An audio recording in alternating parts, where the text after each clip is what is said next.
Hello guys, hello to all of you. मैं हूँ Simran, study point by Seema. जैसा कि आपको पता है, हम पढ़ रहे हैं Rajasthan GK for all exam, जैसे कि आपके बीएसटीसी, सीईटी, वनपाल वन रक्षक और आरएस और एसएससी, बैंक, रेलवे और जिस में भी आपके जो आरएस मतलब राजस्थान जीके आते हैं वो सारी जो कि हम पढ़ रहे हैं। यानी कि हर एग्ज़ाम्स में जैसे कि जो राजस्थान जीके आता ही है, तो राजस्थान जीके में हम पढ़ रहे हैं राजस्थान इतिहास का टॉपिक, मेवाड़ के गोहिल राजवंश।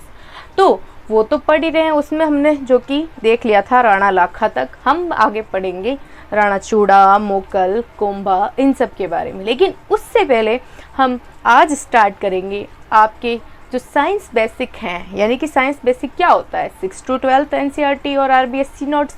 तो मैं आज से आपको स्टार्ट करवाएंगे हमारे चैनल पे जो 6 to 12 आरबीएससी और एनसीईआरटी साइंस के जो नोट्स होते हैं। क्योंकि आपको पता है छोटी चीज़ बड़ी बनती है। आपके जैसे कि जो फॉरेस्ट गार्ड जो जॉब है उसमें जो कि साइंस आई हुई है, तो साइंस आई हुई है, बट साइंस है तो साइंस बड़ी थोड़ी बन गई अपने अनुसार, छोटे लेवल से बड़े लेवल पे आई। तो पहले हमें छोटे लेवल समझना पड़ेगा, छोटे लेवल के वो वन लाइनर वो नोट्स से वो पढ़ने पड़ेंगे, फिर जाके हम आगे बढ़ पाएंगे। तो सबसे पहले जैसे कि हम 6 to 12 के जो एनसीईआरटी और आरबीएससी साइंस के नोट्स है वो पढ़ लेते हैं। उसके बाद हम जैसे मैक बुक में दे रखा होता है बहुत बड़े बड़े टाइप का लेवल का वो पढ़ेंगे हम फिर साइंस का। लेकिन पहले पढ़ते हैं 6 to 12 साइंस के जो नोट्स हैं वो उस यानी कि छोटे रूप में हम देख लेते हैं।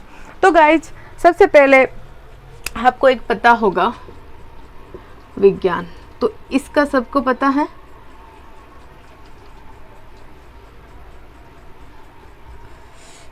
विज्ञान आ गया। इसके अंतर्गत आपको किस किस का अध्ययन करने को मिलेगा? जीव जंतु, उसमें ह्यूमन बीइंग भी आ जाते हैं, वनस्पति भी आ जाता है, और चिकित्सा भी आ जाता है, और रसायन भी आ जाता है, रासायनिक तत्व, और भौतिकी। इन सब का अध्ययन किसमें किया जाता है? साइंस में किया जाता है। ये आपको जो कि नॉलेज है और आपको पता भी है। तो प्रकृति के क्रमबद्ध अध्ययन से अर्जित साइंस की डेफिनेशन क्या होती है? प्रकृति के क्रमबद्ध, नेचर के जो क्रमबद्ध जो नेचर चल रहा है क्रम से, क्रमबद्ध अध्ययन, प्रकृति के क्रमबद्ध अध्ययन वे प्रयोगों द्वारा प्रमाणित, क्रमबद्ध अध्ययन से अर्जित, अध्ययन कर लिया और अध्ययन से अर्जित वो ज्ञान है, और फिर उस ज्ञान को प्रयोग, लैब वगैरह जो होती है उसमें परीक्षण करना कि ये वाकई में काम करता है या नहीं। प्रयोगों द्वारा प्रमाणित वर्गीकृत ज्ञान को क्या कहते हैं? विज्ञान कहते हैं। तो इन सब का नॉलेज होता है। तो भौतिकी में आपको पता है क्या आएगा, जैसे कि जो भी परिवर्तन होते हैं क्या है क्या नहीं, वो सारी चीज़ें जो कि इसमें आएगी।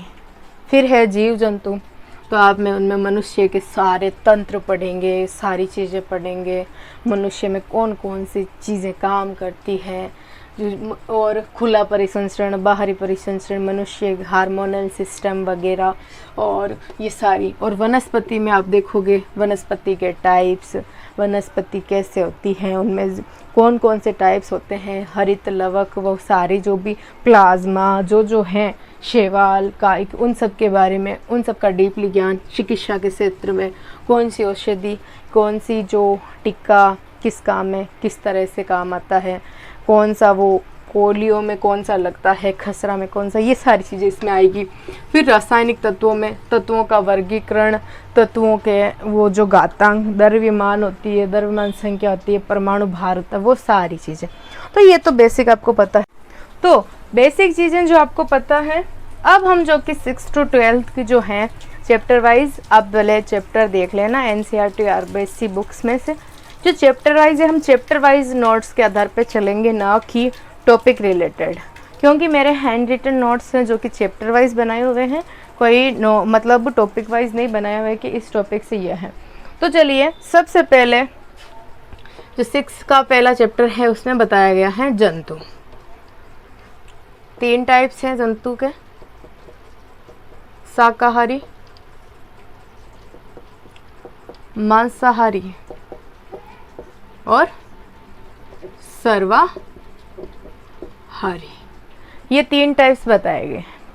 शाकाहारी जिनमें आप गाय बकरी मान लो, जो गाय घास फूस खाती है आपके जैसे। इसमें आप मांसाहारी में शेर छिपकली, क्योंकि आपको पता है छिपकली भी कीड़े मकोड़े ये सब कुछ खाती है। और सर्वाहारी में आप भले एक तो मनुष्य को मान लो, और चाहो तो आप जैसे कि जो आपकी होती है, यानी कि स्पेशली आप शेर को भी मान सकते हो, लोमड़ी को भी मान सकते हो, ये सर्वाहारी। लेकिन आपको एक एक एग्जाम्पल जो कि आपको पता होने चाहिए, तो ये एक एक एग्जाम्पल है। चैप्टर 1 का ये पहला टॉपिक है जंतु। फिर है भोजन के पोषक घटक, यानी कि जो मेन है ना, बेसिकली जो नोट्स टाइप वो देखते हैं। तो वो आपको पता है, कार्बोहाइड्रेट, वसा, विटामिन, खनिज, लवण, और उसी के साथ में जल और वृक्षांश आदि। ये क्या है? भोजन के पोषक तत्व, जो भोजन को पोषकता प्रदान करते हैं, पोषण प्रदान करते हैं, जो हमारे शरीर में जैसे कि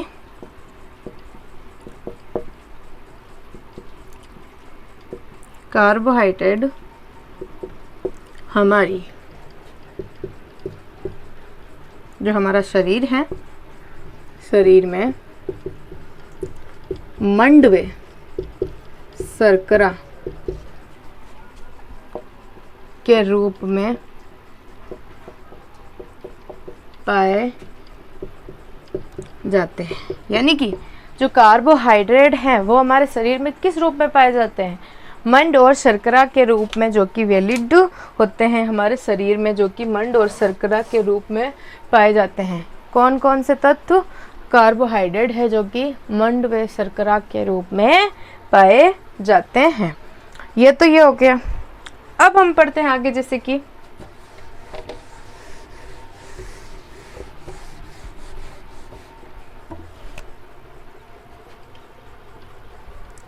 ऊर्जा प्रदान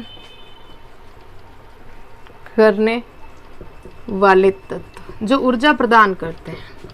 तो सबसे पहले नाम आता है कार्बोहाइड्रेट, कार्बोहाइड्रेट और वसा। ये 2 तत्व हैं जिनसे सबसे ज़्यादा ऊर्जा प्रदान प्राप्त होती है। यही सबसे ज़्यादा ऊर्जा प्रदान करने वाले तत्व हैं। फिर है शरीर वर्धक भोजन। शरीर वर्धक भोजन, तो शरीर वर्धक भोजन कौन सा होता है? प्रोटीन युक्त भोजन, यानी कि जिसमें प्रोटीन सबसे ज़्यादा होता है, प्रोटीन पाया जाता है, वो शरीर की वृद्धि में बहुत ज़्यादा काम करता है। जिससे कि आपको पता है सोयाबीन, जिसमें सबसे ज़्यादा प्रोटीन पाया जाता है, ये आपको पता भी होगा। ये हो गया। फिर अब बात कर लेते हैं हम विटामिन्स की, स्पेशली जो 6 का आपके 3 या 4 चैप्टर है जिसका टॉपिक्स विटामिन्स पे है, यानी कि शरीर ऊर्जा वृद्धि से रिलेटेड है, वो उसमें आपके विटामिन्स भी दे रखे हैं। तो विटामिन्स में जैसे कि आपको पता है विटामिन ए, तो ये क्या करता है? त्वचा व आँखों को स्वस्थ करता है। क्या करता है? त्वचा और आँखों को स्वस्थ। तो आप ये करिएगा, यदि आप जहाँ लिख रहे हैं वहाँ पे 1 लाइन छोड़ दे, ताकि जब हम नेक्स्ट टाइम में, जैसे कि अब यदि 6th 7th का पढ़ेंगे, 8th का पढ़ेंगे, 9th का पढ़ेंगे, सारी 9 हम तो अकॉर्डिंग टू चैप्टर चल रहे हैं, तो अभी तो ये छोटा है और जुड़ता जाएगा इसमें, तो इसलिए आप जगह छोड़ दीजिए, और नहीं छोड़ने तो भी नो प्रॉब्लम, बाद में आप एक्स्ट्रा में अलग लिख लीजिएगा। तो विटामिन ए आँखों व त्वचा को स्वस्थ बनाता है। विटामिन सी रोगों से लड़ता है। तो क्वेश्चन बन जाता है, रोगों से शरीर को कौन बचाता है या कौन लड़ता है, कौन सा विटामिन? तो विटामिन सी। और आंखों व त्वचा की सुरक्षा कोई करता है, स्वस्थ रखता है, तो विटामिन ए। और विटामिन डी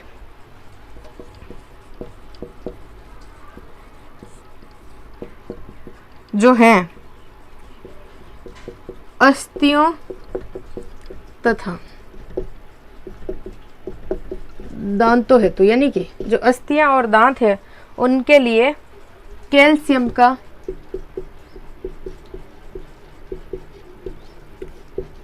यानी कि अस्थि और दांतों के लिए क्या करता है? कैल्शियम उपयोग करने में सहायक, उपयोगिता में सहायक कौन? विटामिन डी है, जो कि कैल्शियम का जो पूर्ति करता है बॉडी में आपके दांतों और अस्थियों के लिए। फिर बात आती है विटामिन ए की कमी से रोग। विटामिन ए की कमी से रोग। और विटामिन ए की कमी से जो रोग होता है उसको क्या बोलते हैं? रतौंधी रोग। ये आप सभी को पता है, जिसमें क्या होता है, या तो ज़्यादा प्रकाश में या अंधकार में बिल्कुल ही दिखाई देना बंद कर देता है, यानी कि दिखाई नहीं देता है। स्पेशली रात्रि में कम दिखना, उसको अपने मारवाड़ी लैंग्वेज में क्या बोलते हैं? रातिंदो। लेकिन साइंटिफिक भाषा में बोलते हैं रतौंधी रोग हो जाता है। तो ऊर्जा प्रदान करने वाला तत्व कार्बोहाइड्रेट, वसा, शरीर वर्धक, प्रोटीन युक्त बोधक ए जो कि त्वचा व आंखों को स्वस्थ बनाता है। विटामिन सी रोगों से लड़ता है। डी अस्थियों व दांतों हेतु कैल्शियम का उपयोग। और विटामिन ए की कमी से रतौंधी रोग, जिससे क्या होता है? रात्रि या अधिक प्रकाश में जो कि कम दिखाई देता है। अब जो कि हम आगे बढ़ते हैं, और भी ऐसे छोटे छोटे बहुत सारे एक वन लाइनर क्वेश्चन जो कि मैंने नोट्स पढ़ के नोट्स बना के बनाए हैं। अब बात आती है विटामिन बी, क्योंकि विटामिन बी कॉम्प्लेक्स में चलता है। इसके B1, B12 और B3 तीन कॉम्प्लेक्स चलते हैं, ये आपको पता होना चाहिए। यानी कि विटामिन बी की कमी से क्या होता है? बेरी बेरी क्या होता है? बेरी बेरी। तो पूछ ले बेरी बेरी रोग किससे होता है? तो विटामिन बी की कमी से। दुर्बल पेशियां, एक तो क्या होती है? पेशियां कमजोर, वे काम करने की शक्ति कम। एक तो काम करने की शक्ति कम, और दूसरा क्या होता है? जो आपके पेशियां हैं, वो जो कि शरीर की पेशियां कमज़ोर हो जाती है। इसको क्या बोलते हैं? और थायमिन। क्या बोला जाता है? थायमिन। फिर है विटामिन सी की कमी। विटामिन सी की कमी से क्या होता है? स्कर्वी। सी से ये अच्छे तरीके से याद रहेगा, स्कर्वी रोग होता है। मसूड़ों से खून क्या होता है? स्पेशली इसका लक्षण मसूड़ों से खून। जब विटामिन सी की कमी हो जाती है तो क्या होता है? मसूड़ों से खून आने लग जाता है और घाव भरने में भी काफ़ी टाइम लगता है। इसका दूसरा नाम क्या हो गया? एस्कॉर्बिक अम्ल। क्या? एस्कॉर्बिक अम्ल। जैसे बी का क्या हो गया? थायमिन, उसी तरह ये इसी का क्या हो गया? एस्कॉर्बिक अम्ल। ये यहाँ तक ठीक है। फिर बात आती है आयोडीन, शरीर के लिए बहुत ज़रूरी है। तो आयोडीन की कमी से क्या होगा? गलगंड या गेंगा रोग। तो क्वेश्चन आ जाए, गलगंड या गेंगा रोग किसकी कमी से होता है? तो गलगंड या गेंगा रोग आयोडीन की कमी से होता है। इसमें क्या होता है? गर्दन की ग्रंथि फूलना और बच्चों में मानसिक विकलांगता। क्या होता है? बच्चों में मानसिक विकलांगता तथा गर्दन की ग्रंथि फूलना। गर्दन की क्या होती है? ग्रंथि फूलना स्टार्ट कर जाती है, गर्दन की ग्रंथि फूलने लग जाती है। फिर बात आती है विटामिन डी। विटामिन डी की कमी से। तो विटामिन डी की कमी से कौन सा रोग होता है? रिकेट्स। कौन सा? रिकेट्स रोग होता है, जिसमें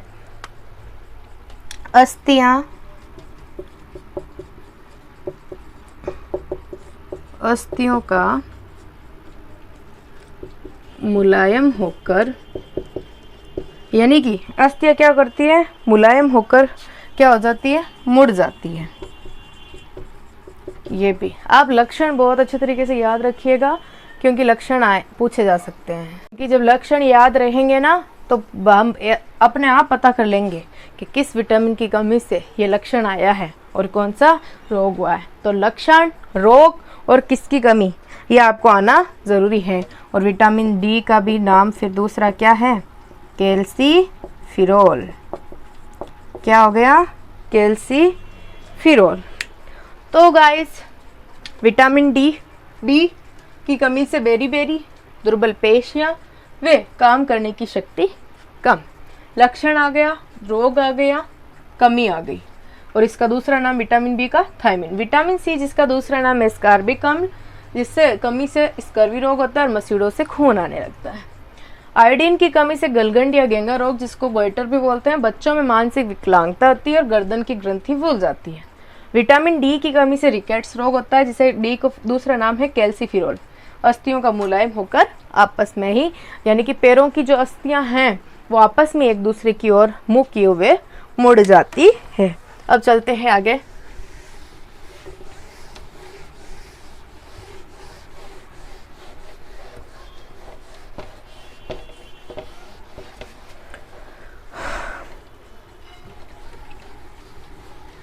हाँ, तो कुछ जैसे कि मिनरल्स हैं जिनकी कमी से शरीर में क्या हो सकता है। जैसे कि सबसे पहली बात आती है कैल्शियम।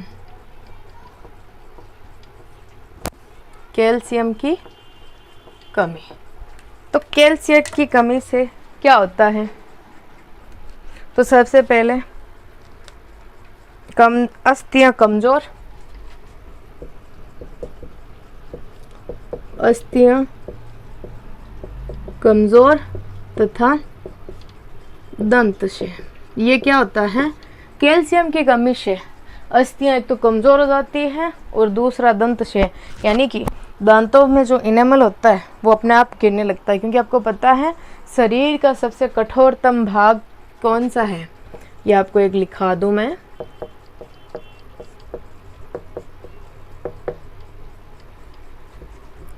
शरीर का सबसे कठोरतम भाग तो वो है दांतों का इनेमल। जो दांतों पर ये जमा है ना, वाइट इनेमल, ये शरीर का सबसे कठोरतम, सबसे कठोर भाग है, तो वो ये है। फिर है लोहे की कमी, लौह तत्व की कमी। तो लौह तत्व की कमी से क्या होता है आपके, जैसे कि अरक्तता आ जाती है, यानी कि शरीर में रक्त की बिल्कुल ही कमी आ जाती है। क्या हो जाता है? अरक्तता आ जाती है, यानी कि शरीर में बिल्कुल ही रक्त की जो कि क्या हो जाती है? कमी हो जाती है। फिर है आहारी रेशयुक्त भोजन, यानी कि जिनमें, क्योंकि शरीर के लिए रुक्षांश भी जरूरी है, जल और रुक्षांश ये भी भोजन के तत्व है ना, तो रुक्षांश किन किन से मिलते हैं वो भी आपको पता होना चाहिए। तो दाल, आलू, फल व सब्जियां। दाल से मिलती है, आलू से मिलती है रुक्षांश, फल से मिलती है, व सब्जियों से भी रुक्षांश यानी कि रेशे मिलते हैं, क्योंकि इनका भी एक अपना महत्व है, रुक्षांश का भी। तो ये कौन किस किस से मिलती है ये आपको भी पता होना चाहिए। फिर है शरीर में सबसे मोटापे का कारण, मोटापे का मुख्य कारण, यदि मोटापे का मुख्य कारण है तो वो है वसा। शरीर में जितने ज़्यादा वसा की मात्रा सबसे ज़्यादा होगी, जो मतलब जिस क्वांटिटी में होनी चाहिए उस क्वांटिटी से यदि ज़्यादा वसा की मात्रा है तो शरीर का मोटापन जो कि हो जाता है।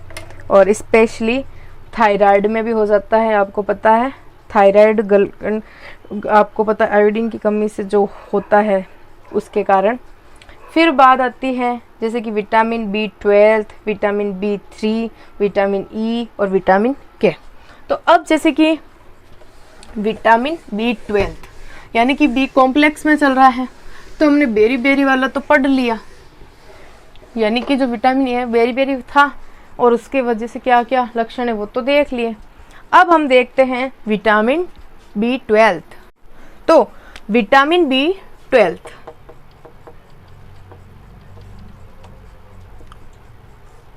विटामिन B12 तो राइबोफ्लोविनस,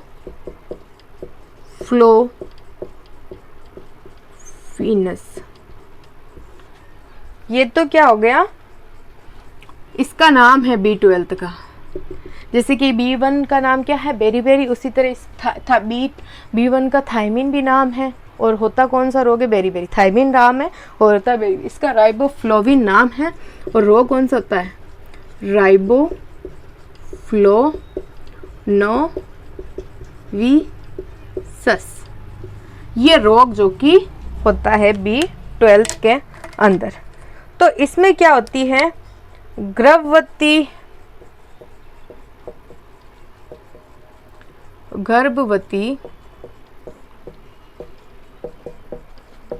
महिलाएं तनाव में, जो गर्भवती महिलाएं होती है इसमें क्या होती है, तनाव में रहती है, चिंता तथा आंखों की रोशनी कम, आंखों की रोशनी कम हो जाती। ये किसके, B12 के लक्षण हैं। विटामिन B12 जिसका नाम है राइबोफ्लोविन, जिससे रोग होता है राइबोफ्लोविनोसिस, जिसमें गर्भवती महिलाएं क्या होती है, अधिक चिंता में रहती है, तनाव में रहती है और इनकी आंखों की रोशनी भी कम हो जाती है और उसके साथ में ये चिंता भी बहुत ही ज़्यादा करती है इस समय जो। फिर बात आती है विटामिन B3, ये लास्ट है आपके, तो इसका दूसरा नाम है नियासिन। नियासिन, इससे कौन सा रोग होता है, पेलेग्रा रोग होता है। नियासिन तो इसका दूसरा नाम है, पेलेग्रा रोग है, जिससे दस्त,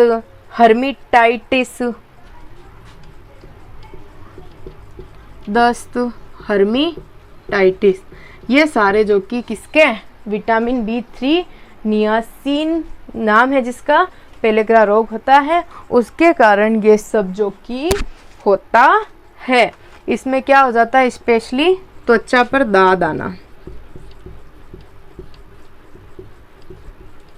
त्वचा पर दाद हो जाते हैं। तो आपको ये बात भी पता होनी चाहिए। अब बात आती है विटामिन के। विटामिन के बारे में, तो विटामिन जो के है इसमें क्या होता है, रक्त का थक्का नहीं बनता,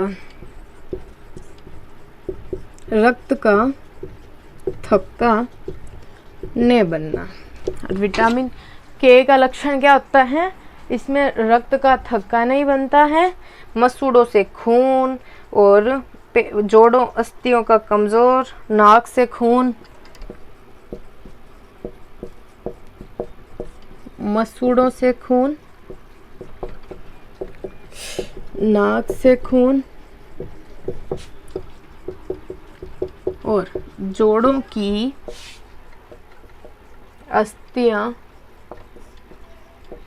कमजोर और अधिक रक्त स्त्राव, ये इसके क्या हैं, लक्षण हैं।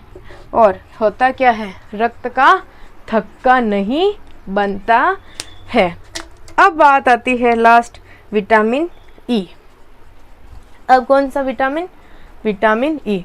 तो विटामिन B12 जिसमें राइबोफ्लाविन नाम है जिसका, B12 का, राइबोफ्लाविसिस रोग होता है, गर्भवती महिलाएं तनाव में, चिंता व आंखों की रोशनी कम हो जाती है। विटामिन B3 जिसको नियासिन भी बोलते हैं, पेलोग्रा रोग जिसमें दस्त व हर्मीटाइटिस होता है, त्वचा पर दाद होते हैं। विटामिन के, रक्त का थक्का नहीं बनता है जिसके कारण मसूड़ों से खून, नाक से खून, जोड़ों की अस्थियां कमजोर और अधिक रक्तस्राव होता है। अब मैं आपको लास्ट बता देती हूँ विटामिन ई के बारे में।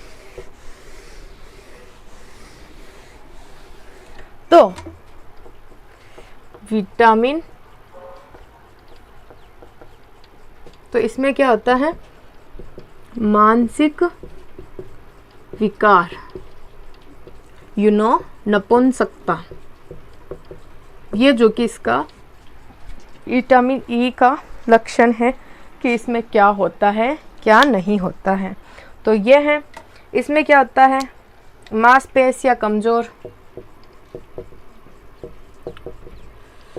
मांसपेशियां कमजोर, बाल जड़ना, एक तो मांसपेशियां कमजोर हो जाती है, बाल जो कि जड़ने लग जाते हैं, और पाचन संबंधी समस्या,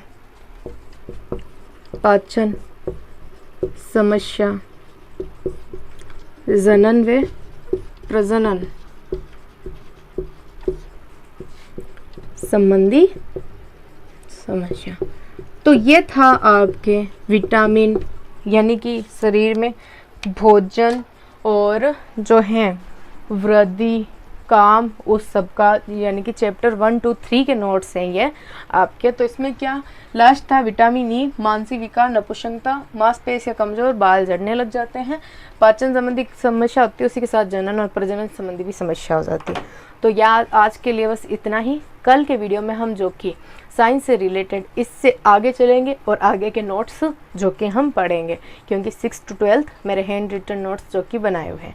आई होप आपको ये समझ आया होगा, आपके लिए हेल्पफुल होगा। लेकिन हाँ, पहले आपको जो कि 1 या 1.5 महीने में आपको जो कि ये शॉर्टली पढ़ने पड़ेंगे, फिर आप बड़े लेवल पे पढ़ो तो आपको ज़्यादा मज़ा आएगा, क्योंकि छोटे से बड़े की ओर पढ़ते हैं ना तो ज़्यादा मज़ा आता है। अगर हम अभी बड़ा पढ़ने लग जाए और हमें छोटे के बारे में कुछ पता नहीं है तो it's not good. you understand and thank you so much। I hope आपको समझ आया होगा। एंड जय हिंद, जय भारत, जय राजस्थान।